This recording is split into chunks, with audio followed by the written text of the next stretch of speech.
Hello, everybody. This is Barrett Matthews, and welcome to the Employee to Entrepreneur Systematic Success Blueprint.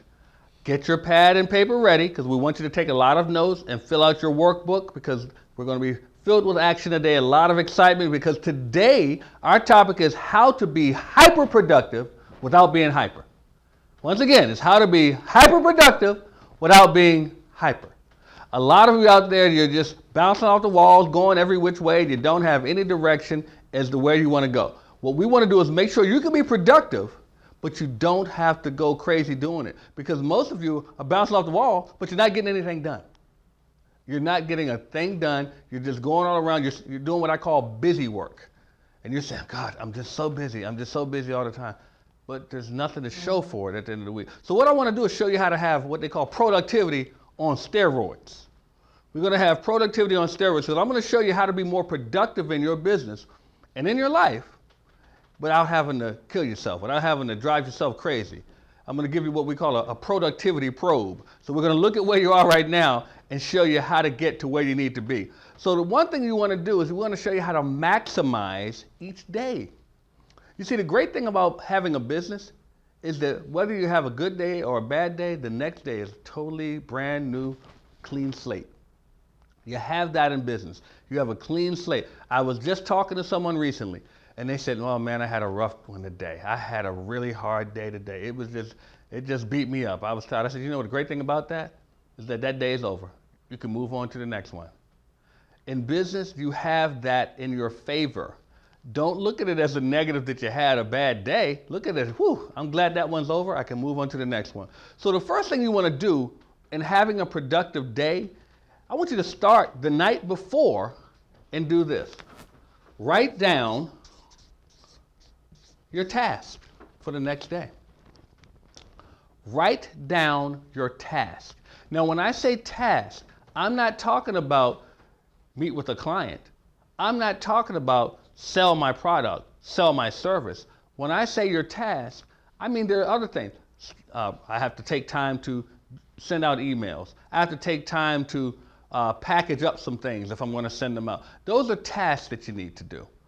You know, you want to make sure that you take, even sometimes if you're an entrepreneur, you may be working from home. You still have some things you have to do at home. Write down your task because those are going to be separate from the next thing. And then next I want you to do is write a list of all the activity that you need to have. Now, activity are the things that are going to make you money. So that's selling those widgets to that client. That's meeting with that person who wants to buy from you. That's hiring those people on your team who are going to help make you more money. List your activity. And I say, the reason I want you to list it, and I know if you may be thinking, well, if I got meetings, I'll remember when those meetings are. I have them on my calendar. I still want you to write them down. The reason you need to write them down is because there is a connection between that pen and that paper and your brain that makes it stick and it makes it more important. A lot of you say, well, I have it in my tablet. I have it on my laptop. Write it down. I can't make that more clear. Write it down. You want to make sure that you understand that it has to go on the paper because by you writing it down, it becomes more concise to you and it means a little bit more to you when you write it down. Now, the last thing I need you to do is prioritize. You see, if you don't have your things in order, you're out of order. And when you're running a business, when you have just daily activity, a daily task that you need to perform, if you don't prioritize things, some of the most important things you need to do don't get done because you didn't put them in order of importance. There are certain things that you're going to put on that list that if they don't get done that day, it won't hurt you. There are other things that you're going to put on that list that you have to get done right away.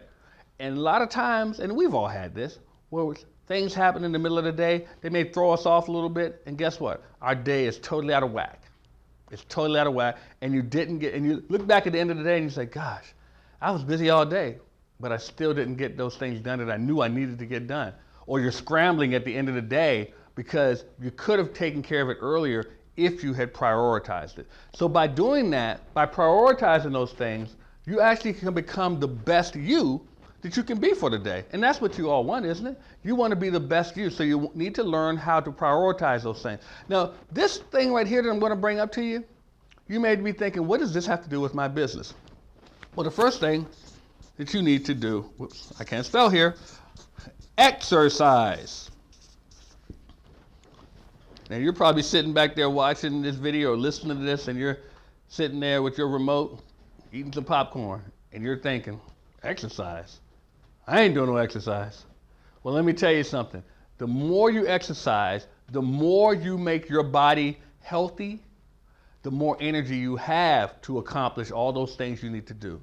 The more exercise you do, the more your body says, give me more. And by giving you more, it can give you more clients. It can give you a longer life. It can give you time away from the doctor. It can give you time away from the hospital. Exercise. You have to exercise. And then you have to eat healthy. Now, this is a challenge for everybody. I know it is, because there's so much good tasting food out there that's just not good for us.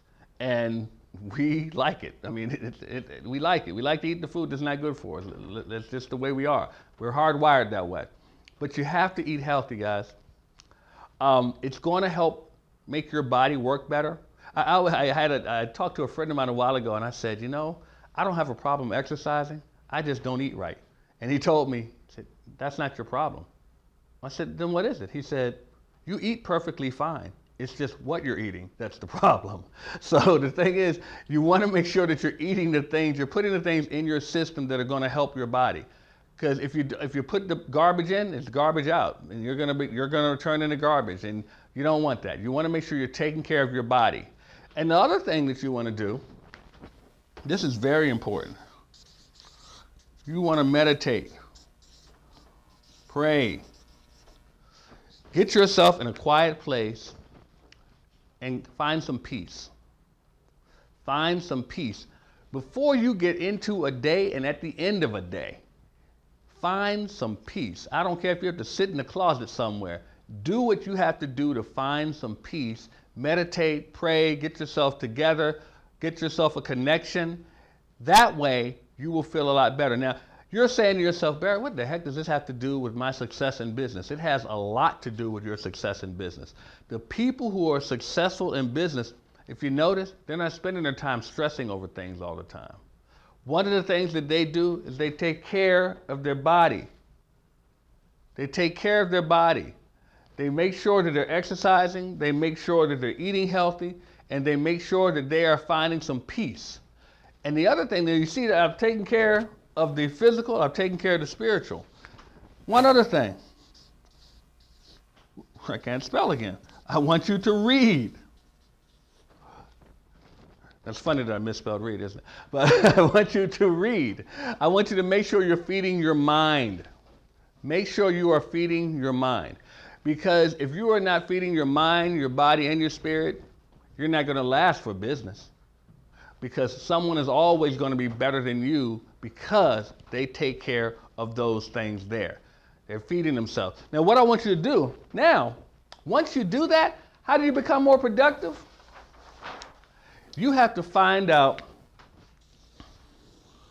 what time of the day is your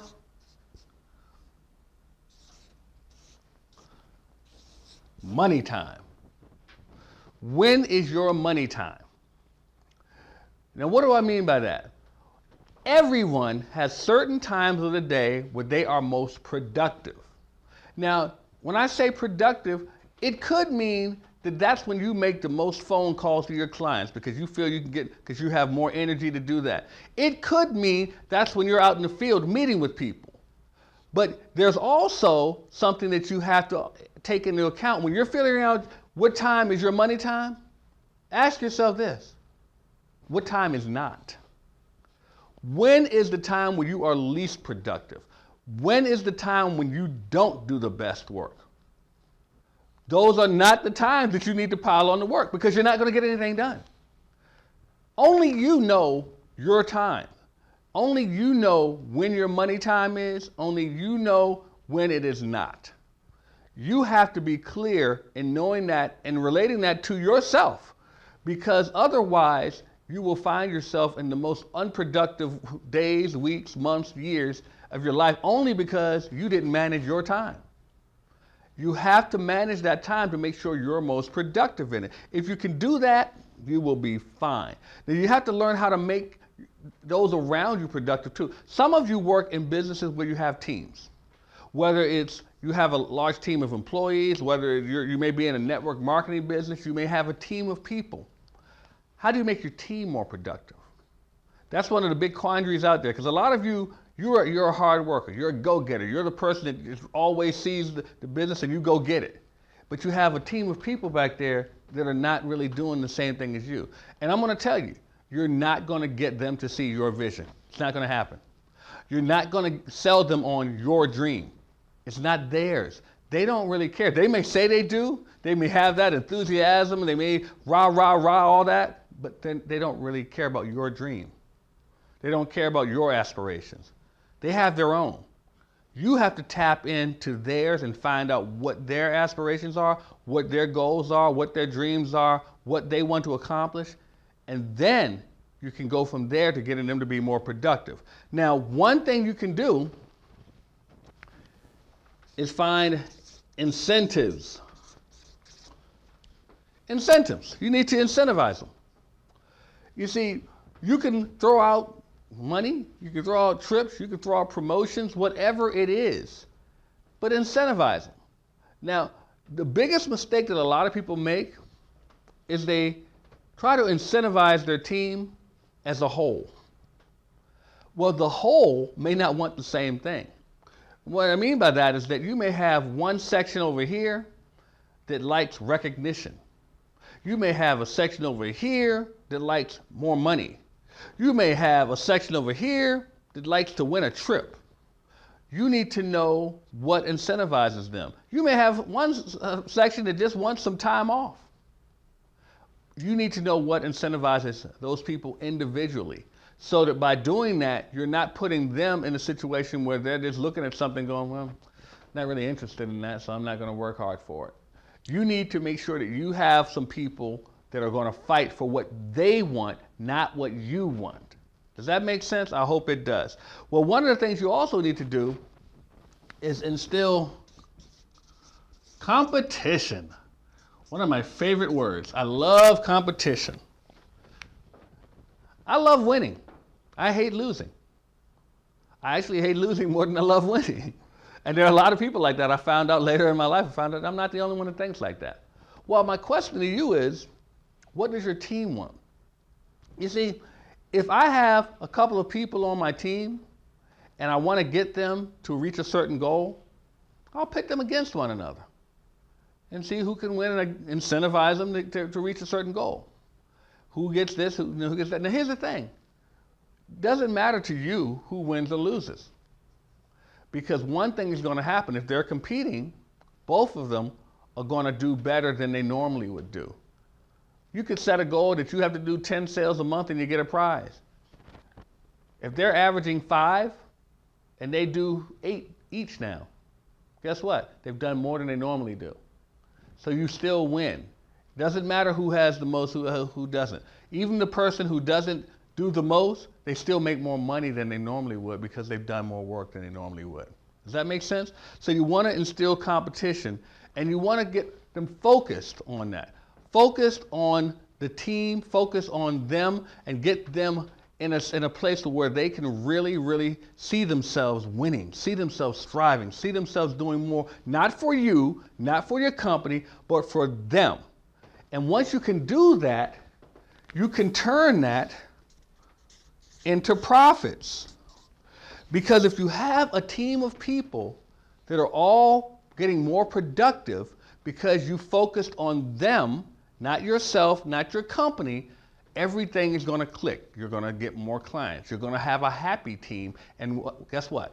It's going to turn into more money. The profits come in.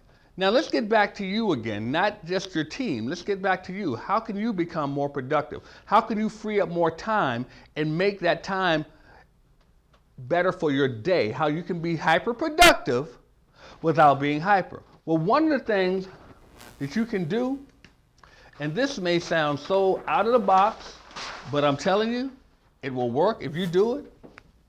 It's called product creation. Product creation. You may have a program, you may have a service that you provide for people where you have to meet with them one-on-one, at their home, whatever. And it takes up time, doesn't it? Yeah, it does. If you're coaching clients, if you're counseling clients, whatever, if you're meeting with them, you could be a personal trainer, whatever it is. As a matter of fact, let me use the example of a personal trainer. You have to meet clients, say, at a gym. You may meet the clients at their home, whatever. You're working with those clients. You're taking your time to work with those clients. You may have 2 to 3 classes a day, charging whatever you're charging per day for those clients. Why don't you create a product, a video, a workout video? You see, you've heard of Billy Blanks. Billy Blanks, they taught the Tae Bo. Billy Blanks is a very, very wealthy man because someone saw that he could do Tae Bo and they thought of that as a great training way. He was helping train people. They turned it into a video product and he's a very wealthy man. You can do the same. Whatever your product or your service is, you could turn it into a product. It could be a book. It could be a video. It could be an audio. It could be something that people need, but it doesn't have to take you doing it over and over and over and over again. If you do it that one time, turn it into a product, let them use it when they want to, you can reach the masses.